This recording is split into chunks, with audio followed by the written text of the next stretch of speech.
Hello, cave dwellers. No, Alan, get back on your shelf. The Amstrad Mega PC is part PC, part Sega Mega Drive, a machine that wanted to be more than the sum of its two very different parts to create the ultimate business and pleasure desktop experience. This one, long-time viewers will recall we restored and saved from a leaking battery, and I'm pleased to say that it's still happily working, but there's a reason that it's not out on display. To use this machine, you need a multi-sync monitor, preferably the original Amstrad model, which was built to a price point in typical Amstrad fashion. And I don't have one. I borrowed one from the Swindon Computer Museum for that series. But now, thanks to some madman who has more time than sense, this Mega PC is getting a mega upgrade to solve its shortcomings and make it the machine it always should have been. Could this be the conclusion to our Trash to Treasure series that the Amstrad Mega PC really deserved? Let's find out. What we've got to play with today is this card, which promises the world to the underperforming old man that is the Mega PC. The Mega card, designed by Karopi, the very same who made the Orpheus sound card that we reviewed last year, promises us the following features. An ALS 100 Sound Blaster Pro and 16 compatible sound chip. The Mega PC originally only had an AdLib on board, so this is a significant audio upgrade for us. It also includes a Yamaha OPL3 chip and a daughterboard add-on header for lovely MIDI music, and also a MIDI port. The quality and features of that earlier Orpheus sound card shining through into this one without a doubt. A Realtek network controller, giving us a 10 meg network pool. And that also gives us boot from network support when paired with the next feature. An XT IDE Universal BIOS. An alternative BIOS to the original on the Mega PC not only gives us that network boot support, but it also takes hard drive support beyond the 540MB limit of the original Mega PC. That's all nice for the PC side of the machine, but here comes the really cool part for the Mega Drive side. And a cuddly toy. No, Alan, there's no cuddly toy with it. There is now. You get a free cuddly toy with every card. If you say so. A scan doubler. This will output the Mega Drive's 15kHz video at 31kHz, making it compatible with the far more common PC CRTs out there or modern flat screen displays. And if you're using a flat screen, it also has support for scan lines, which you can enable if you like that kind of thing. And another great feature, a 50/60Hz switch. So us slow PAL-loving Europeans can enjoy games at the silky smooth speeds our NTSC friends never stop banging on about. Honestly, what's wrong with a slower pace of gaming? Well, we'll find out today with the flick of a switch. And there's more to discover as we get familiar with this, but it all looks pretty impressive so far. And before we do, we'd like to thank PCBWay.com for supporting our episode today. They aren't just about PCBs, although they do a tremendous job of that. They also offer CNC machining, sheet metal fabrication, 3D printing and injection moulding. If you're creating, then PCBWay.com can help you bring your project to life. Get an instant quote now over at PCBWay.com, and we thank them for their support.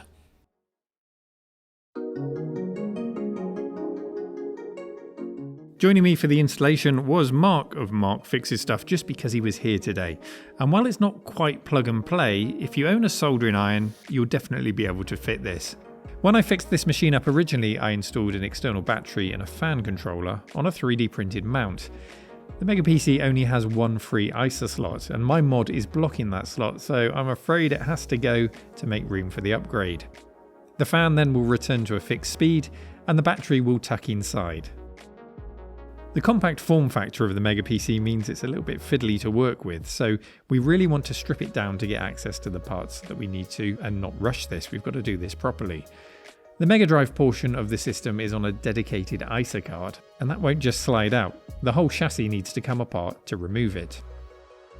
To install the Mega card, we need to tap into various points of that original Mega PC card to make the two cards work in harmony. There is a nice clear set of instructions on how to do this on the Mega Card's website, but if you're doing it, maybe our video will help you along the way, and we're starting off with the optional 50/60Hz switch, which can be skipped if you're not interested in this, but the prospect of getting the full 60Hz out of this one, I don't want to miss out on that. So step one is to remove the original link wire. That's the yellow wire which was factory fitted by Amstrad. And with it removed, you can see a gap in that row of resistors at R75. In here we'll install a 10k resistor which is provided with the Mega Card kit. In fact, I got two for when I inevitably fling the first one off the table and can't find it again. I should point out at this point that this is absolutely not a paid review, we don't do that on this channel, so when I gush about how thoughtfully packaged and labelled everything is in this kit, I really do mean it. A lot of thought and attention has gone into giving it a really nice end user experience, and I appreciate that, especially the clear labelling. Mark, I know, is the first to put his hands up and say that our resistor wasn't the straightest once soldered into place, but it was in place and no shorts have been made. It's an Amstrad. It's allowed to be a little bit wonky. Pop the lid on and say no more. Next we solder the switch wire to the resistor at the same point where that original yellow link wire was.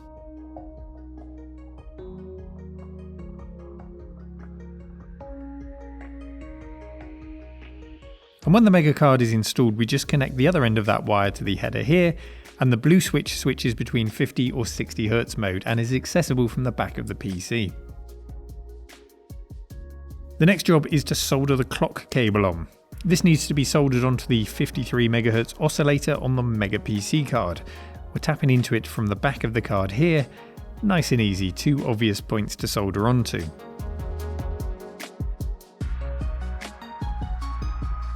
Now this whole thing would of course be nicer if it was more plug and play, but I just can't see how that would be possible. It's an upgrade that goes way beyond anything ever planned for this machine, and hopefully you can see that it's really not that complex.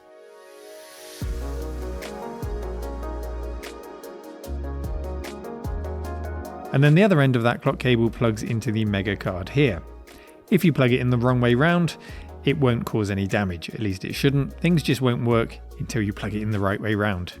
Trust me, I know. So that's the soldering all done, and now we can put the whole machine back together and install the Mega Card.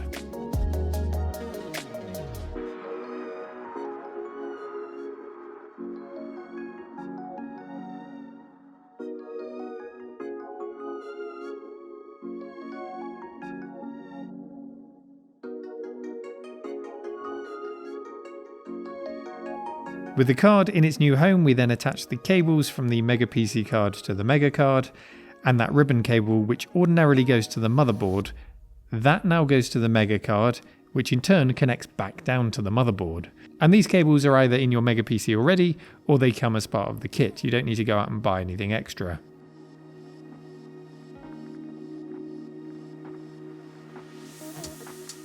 And that's it, all connected up.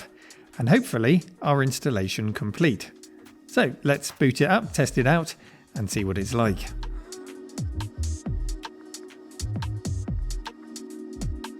One thing this card will not solve is the ludicrous position of the PS2 ports for the mouse and keyboard. They're underneath the machine, and it's never not annoying, much like some of the Atari STs, which have the same annoyance.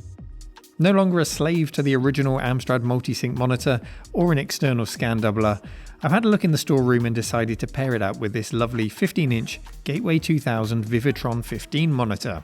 Now Vivitron tubes were made by Sony, so just think Sony Trinitron. That's exactly what it is, and it's a really lovely display. There's no built-in speaker with this monitor, so let's get something suitable for the job, and these Typhoon Mega Sound System plug and enjoy speakers. Well, they'll do the job. Admit it, we all had a pair of speakers like this at some point in our PC owning lives.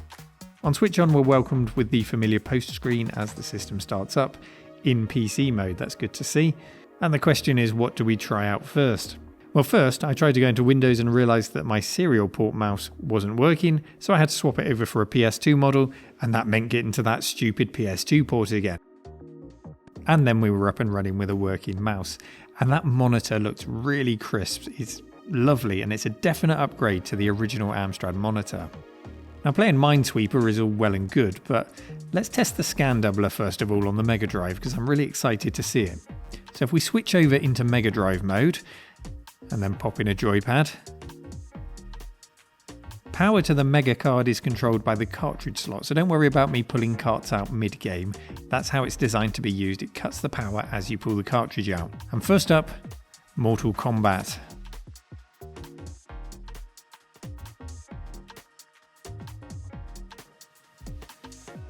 And I was really pleased to see that game appear like magic on this 31kHz monitor.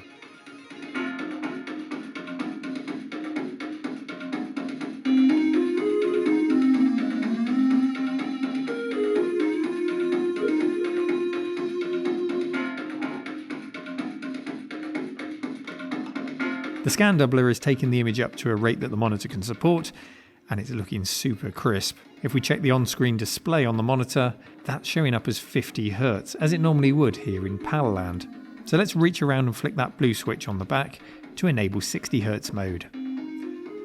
And now it's, well, 59Hz, close enough. I'm sure that's just the monitor rounding numbers wrongly or something. And in 60Hz mode, the extra speed and that crisp monitor is just Mega Drive heaven. It plays so well. Seeing this in action, out of the many forms of Mega Drive that we have here in the cave, like the Pioneer Laser Active or the 60Hz modded consoles that I have, this is instantly the best looking out of all of them. Another popular fighting game now, Street Fighter 2, and this is specifically a cartridge from here in the UK, so it's a PAL region card. When I fired it up with the system still in 60Hz mode, it was a no-go. Warning, developed for use only with PAL and French SECAM Mega Drive systems. Oh dear, but there was a way round it, a hack. If we fire up the game in 50Hz mode, and then we switch to 60Hz once we're past that initial check, Hadouken! we get to enjoy Street Fighter at full speed. Of all the games that I tried, Street Fighter 2 really feels like a different game when you play it at 60Hz, like it's supposed to feel, minus the fact that I'm playing it with a 3-button joypad. It's ludicrous. You have to press start to switch between punches and kicks, and that's just all kinds of wrong, but that's not the fault of the Mega PC, just my choice of joypad. Onto the EverDrive now, which works great, and Streets of Rage 3 in 60Hz also ran like a dream, silky smooth. In fact, I'm doing my best to never switch back to 50Hz now that I've got it as an option here. Sonic 2 also looks and plays great, and if I get in really close to the screen here, you can see just how beautiful those pixels look on this monitor.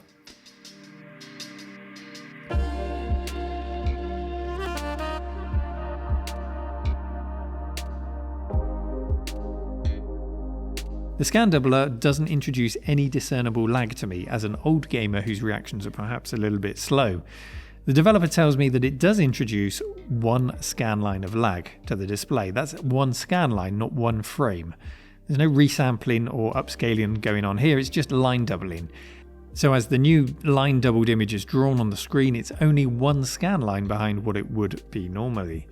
You'd have to be the Fly to notice a single scan line of delay, surely.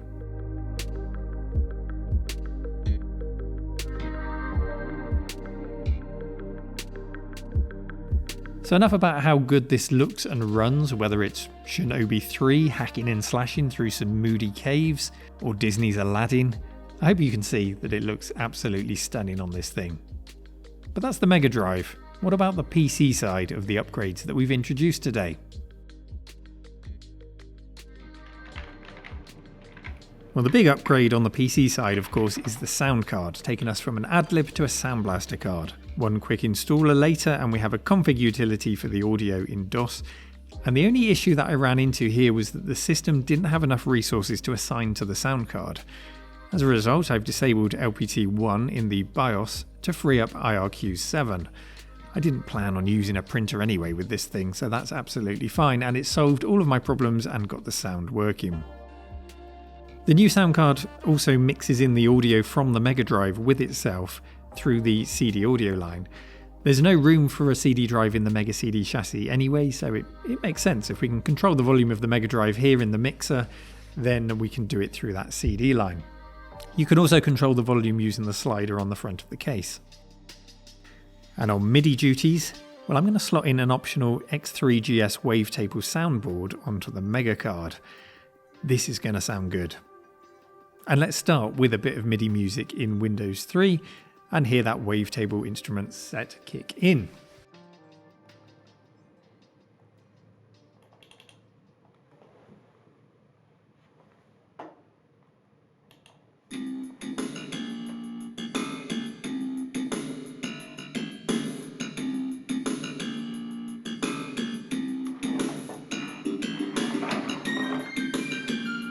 Oh yeah, that's smooth.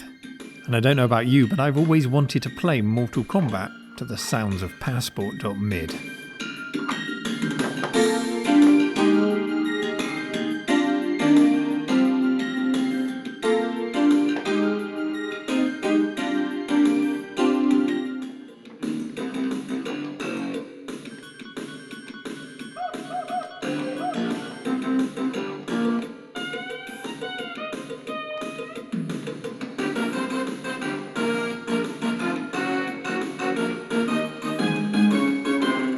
The sound card also includes an external MIDI dongle, but honestly, when it sounds this good internally, I'm good with this, thank you very much.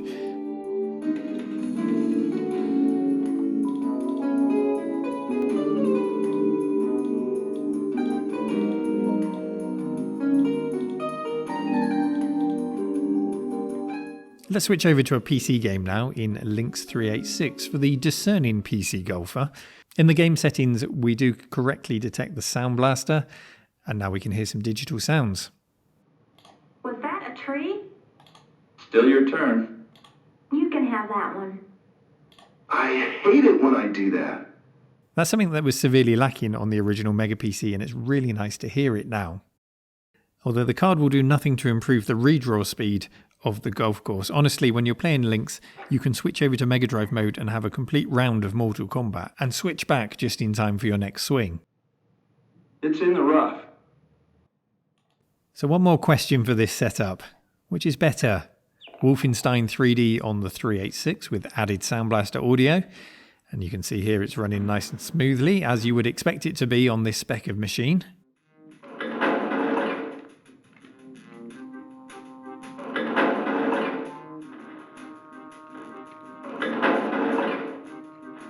Or is the Mega Drive version better? Let's take a look. Honestly, there's really no competition here. Wolfenstein is a PC game through and through, but top marks for effort on the Mega Drive. Is impressive just to see it running there at all. When each system is used to its strengths though, this is a really nice way to explore both of them. Two very different systems in a very particular era of retro gaming, and this Mega card certainly makes it all the more enjoyable. This card is already showing itself to be an incredible upgrade, and we haven't even touched on its built-in network card, its ability to go over 540 megs with the hard drive, which is beyond what the original BIOS would let you do. And if you haven't got a CRT and you want to use a modern monitor, it's just a quick jumper change on the card itself, and then you've got scan lines on a modern monitor. Now, I know they rarely look as good as a CRT, those scan line options, but it's there and it's nice to have as an option. And it shows that the designer has put a huge amount of thought into this card. And what's perhaps the most astonishing thing about this card is simply that it exists. Somebody has gone to the effort to make a card that elevates the Mega PC to, well, it was a niche machine in the first place. It didn't really sell that many. There's a niche audience that still has these things working if they haven't suffered the battery damage that we saved it from. There can't be many people who need to buy this thing, but thank goodness it does exist because I absolutely love it.